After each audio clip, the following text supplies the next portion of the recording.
आज देखेंगे हम इंटरोगेटिव सेंटेंस के नरेशन में कुछ स्पेशल रूल। पक्का ना? देखें बेटा, नियम नंबर 1, यदि रिपोर्टेड स्पीच के वाक्य में इच्छा प्रकट की जा रही हो तो कॉमा इन्वर्टेड कॉमास हटाने के लिए किसका प्रयोग करेंगे हम? वेदर का। किसका करेंगे? वेदर का। नियम नंबर 2, यदि रिपोर्टिंग वर्ब में कोई जान पहचान के व्यक्ति न हो तो सेड या सेड टू को समझ लेंगे इंक्वायर्ड ऑफ में। अर्थात रिपोर्टिंग वर्ब में, बोलो, रिपोर्टिंग वर्ब में कोई जान पहचान के व्यक्ति न हो, अननोन हो, तो हम सेड या सेड को समझ लेंगे इंक्वायर्ड ऑफ में समझ लेंगे।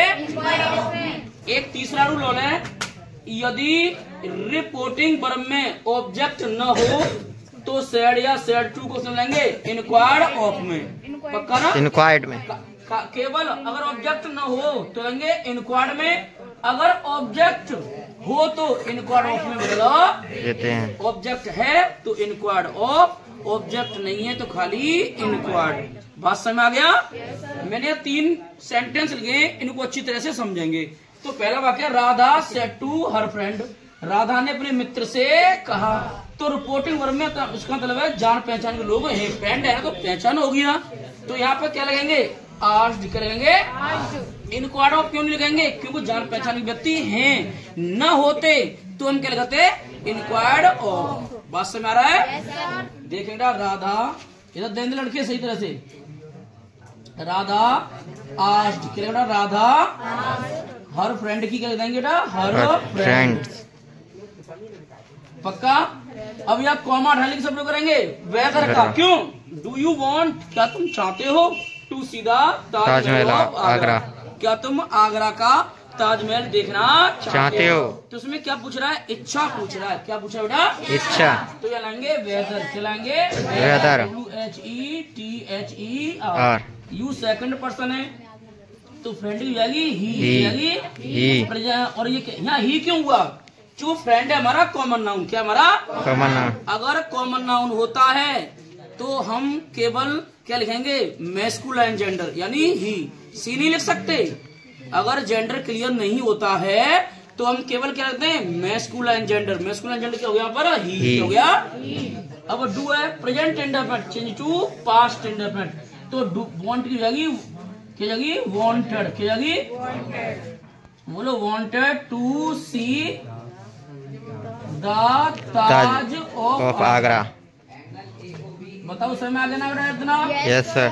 इतना समझ आ गया? Yes sir. दूसरा क्वेश्चन देखेंगे, the passenger said to bus conductor, passenger ने बस कंडक्टर से कहा। इसका मतलब ये पैसेंजर और बस कंडक्टर एक दूसरे को जानते नहीं है। तो सेड टू सुन लेंगे इंक्वायर्ड ऑफ में, सुन लेंगे इंक्वायर्ड ऑफ में। बताओ यहाँ ऑफ क्यों लगा रहा हूँ? क्योंकि ऑब्जेक्ट है। बहुत सुंदर। तो लेंगे दी पैसेंजर, बोलो the passenger inquired of bus conductor, बोलो बस कंडक्टर, बोलो बस कंडक्टर। विच की क्या लिख देंगे यहाँ पे? विच की क्या लिख देंगे? विच। अब नेक्स्ट स्टेशन की होगी नेक्स्ट स्टेशन। अब यहाँ एज की हो जाएगी वॉच। क्या जाएगी? वॉच। एक बात, तो नेक्स्ट स्टेशन को हम क्यों निकल रहे हैं?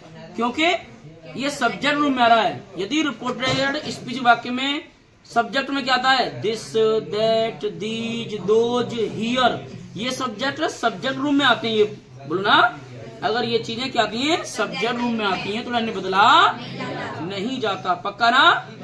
अगला देखेंगे, Raghu said comma inverted what is your name.